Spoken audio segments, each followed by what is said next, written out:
Life began in water more than 3 billion years ago, and it's still the habitat of the largest mammal on our planet, the whale. And yet, despite its size, this huge animal developed from a single microscopic cell.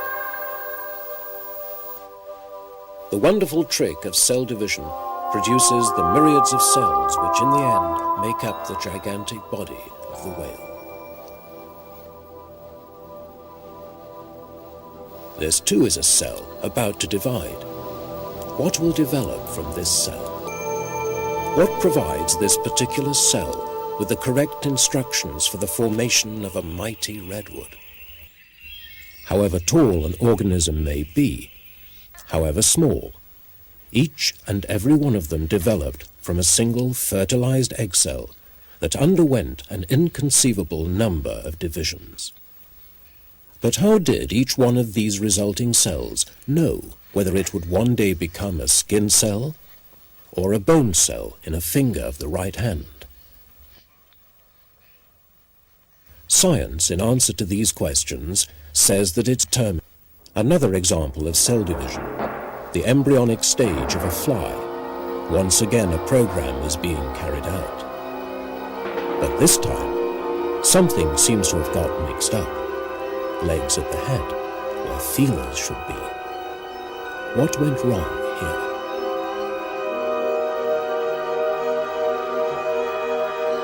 And why has the spinal column in this human fetus split into 2 branches, each one with a head? What happened to the gene's control function in this case? A last example of dividing cells, but they'll never produce a living creature or an organ. These cells proliferate uncontrollably, spread relentlessly, and become a deadly menace for the healthy cells in their vicinity. These are tumor cells, cancer. What controls fate rewritten?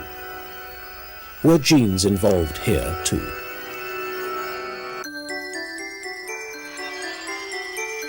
Can the destruction of life and its development be so closely connected via the genes?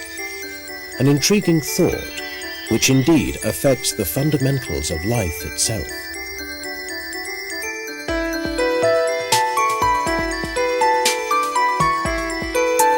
It's this mystery that now puzzles many of the world's brightest scientists.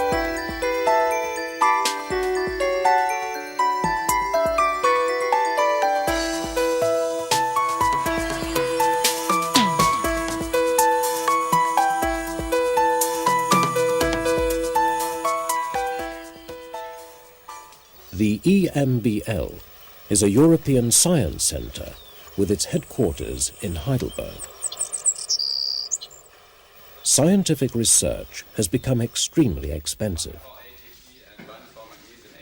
Therefore, 14 European states and Israel have formed a partnership so that countries without sufficient financial resources do not fall behind in research.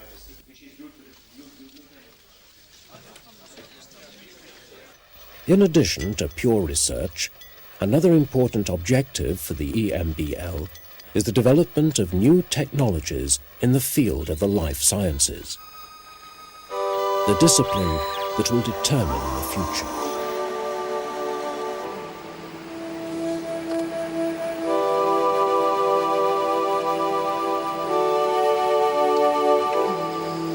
Since the invention of the microscope, people have been fascinated by the living cell.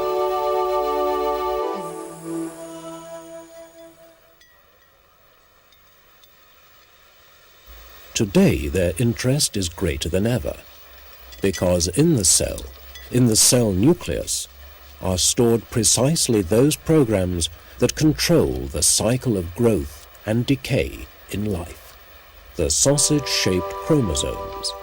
They are briefly visible during cell division, when they appear vague, as if in a fog. Seeing more is knowing more, but is it possible to see in a fog? Apparently it is. With a microscope specially designed by the EMBL.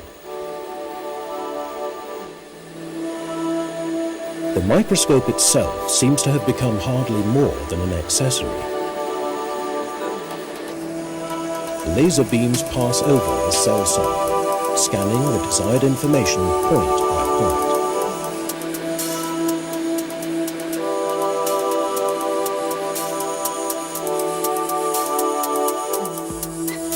From the data, a computer constructs images from the interior of the cell, producing sharp and brilliant pictures of the chromosomes, here colored yellow, exactly reproduced in three-dimensional detail. Far more shows up in these three-dimensional images.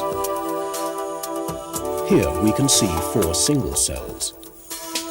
This time the chromosomes are colored red. Cell division as it has never been seen before. When a cell divides, each of the 2 daughter cells receives the same set of chromosomes, the same hereditary information, the same genes. But where are these genes actually to be found?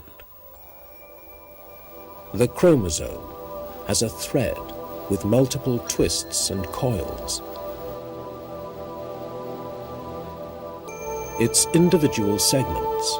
These are the coded building instructions for proteins. For example, those proteins that give our hair its particular quality and color. Or instructions for those proteins that lend our skin its typical features. Our body consists of 100,000 different proteins that cause it to function. Proteins that require 100,000 building instructions. Precisely those segments we saw on the chromosome thread. In other words, the genes. The relationship between genes and proteins is like that between an alphabet and a language.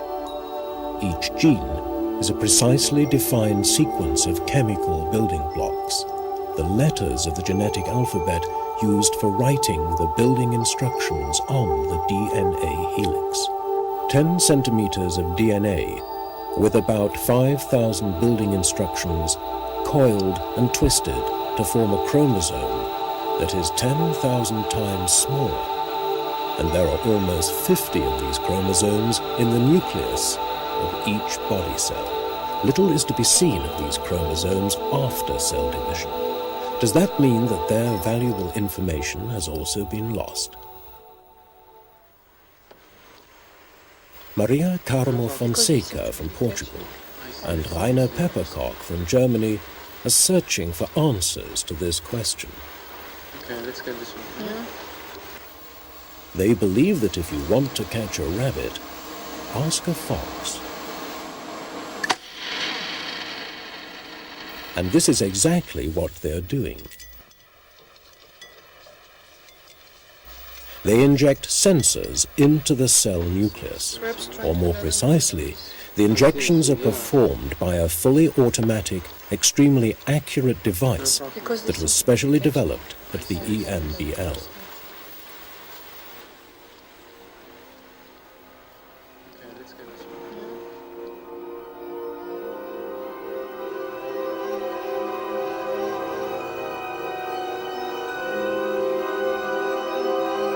Suddenly, the cell nucleus no longer appears to be a structureless mass.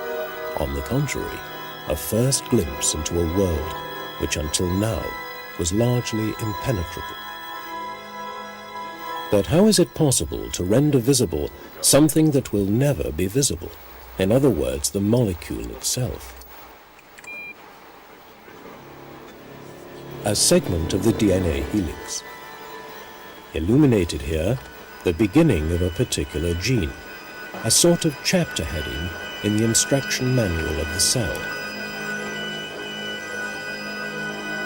A protein approaches, attracted by the starting mark of the gene, as if by magnetic force.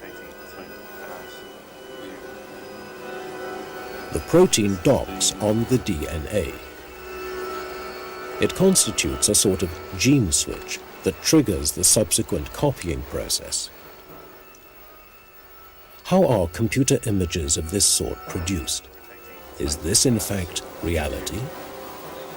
This is the typical bind. The gene and its switch in an aqueous solution as they occur in the cell. But here they are expected to crystallize to form a solid crystal structure.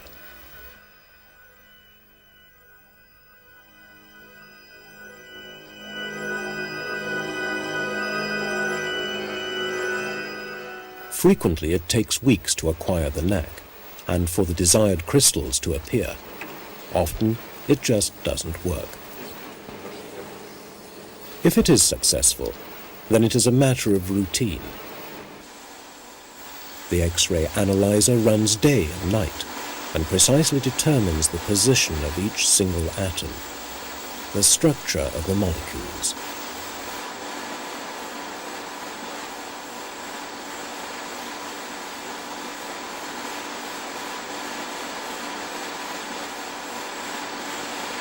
Structure determines function. Somewhere in here should be the DNA. The question is where? This is an obvious channel here, but there doesn't seem to be... Yeah, the protein is strong. And that's the gap there is where... To elucidate the interactions Somewhere between in the here should be genes and their own DNA. products, Question the is proteins, where? requires This is an collaboration between various channel here, but there specialized doesn't seem to be- disciplines: microbiology, Protein is strong. biochemistry, physics, and the computer minor technology. These two oxygens. Yeah. That's the arginine. A lot of patience, Where? a lot of hard work, as well as luck, is required to accomplish another small step forward. And that's Like the- here, the gap. how a protein recognizes the starting mark of a gene. But other questions immediately arise. All 100,000 of a person's genes in every single one of the body Let's cells, get this one. whereas a fraction of this total information is sufficient to program a cell to function as a retina cell in the eye, another fraction contains the building instructions for the muscle cells that move the eyelid. How then does a cell learn whether it will finally become a retina cell or a muscle cell? What finally decides which of the 100,000 genes are to be switched on or become active, and which are not to be switched on?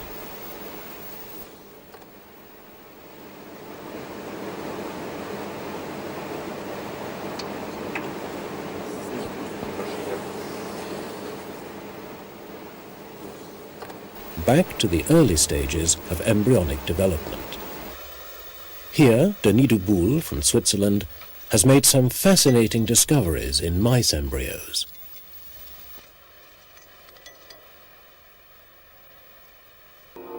He observed that on the chromosomes, certain genes are switched on only in certain body regions. A gene, here marked in yellow, is switched on from the 6th cervical vertebra onwards, while this gene, marked in blue, is only activated from the 9th vertebra, that is, more towards the end of the body. Further genes of this kind were found. The closer they were to the beginning of the chromosome, the closer the related body zone was to the head. The closer they were to the end of the chromosome, the further the related body zone was away from the head. The order of these genes along the chromosome axis corresponds exactly with their duties in the body. These genes are actually master genes. They transmit instructions that are specific to particular body regions. For example, how to arrange limbs and organs along the body axis. Some years ago, similar genes were discovered in the fruit fly. And there too, they control precisely defined body regions.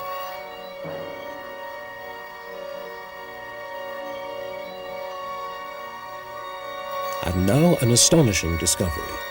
In both the fly and the mouse, subsections of corresponding genes are almost completely identical.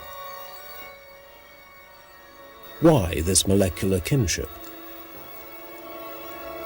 All these gene areas that are almost identical are the programs for protein areas, which in principle are very similar to the gene switches we have already met. They dock on the starting mark on the DNA, and in doing so switch on specific genes. They are thus gene switches that control cell growth. They transmit to the cells located in different body regions the instructions for correct behavior in these places, so that, for example, arms grow at the right places and legs grow at other places. Flies and mice are not alone in possessing almost identical gene switches of this sort. The same is true of all living things that have a head and a tail, that is, a body axis. The body development with the aid of gene switches has evidently proven so successful that it has been retained since the dawn of evolution. However, this is not surprising. The genetic alphabet was only invented once. It is valid for all living creatures. All living creatures understand it, and we all share this common genetic inheritance.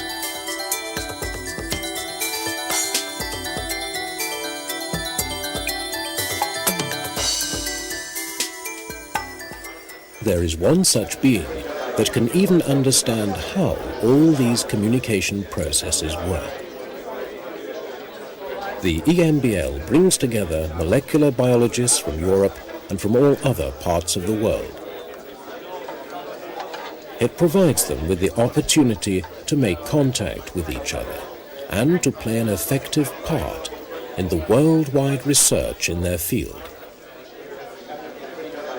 There are no scientific or commercial secrets here. Freedom and spontaneity as essential prerequisites for fundamental research. The decisive discoveries of pure research occur spontaneously. They can't be planned. One of these scientific surprises, oncogenes. The causes for cancer are established within ourselves, in our genes. Gene activators control division and multiplication of the cells. Growth-inhibiting genes counteract them and keep excessive growth in check. A finely tuned balance. If a cell dies, it is replaced by a new one, no more and no less. On the other hand, if the growth genes become overactive, damaged, for example, by environmental influences, or if growth-inhibiting genes fail for the same reason, then these very genes function like a boomerang. They run amok. Life degenerates into deadly growth. The balance is upset. And if the growth-inhibiting genes finally gain the upper hand, this leads to natural aging, and also to death. Life is balance.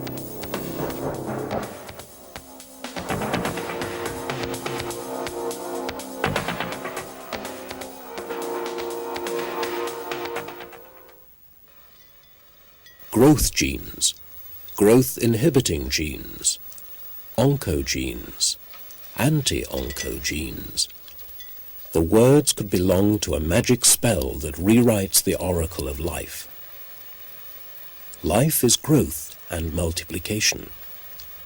Growth and multiplication lead to death. What is creativity in science? Everyone has a different outlook. Creativity means to reach a standpoint, a point of view that unites different outlooks, that makes connections visible. From this standpoint, one perceives that valleys that seem to exist in isolation are in fact connected by their rivers, which flow together somewhere. Scientific creativity cannot be programmed.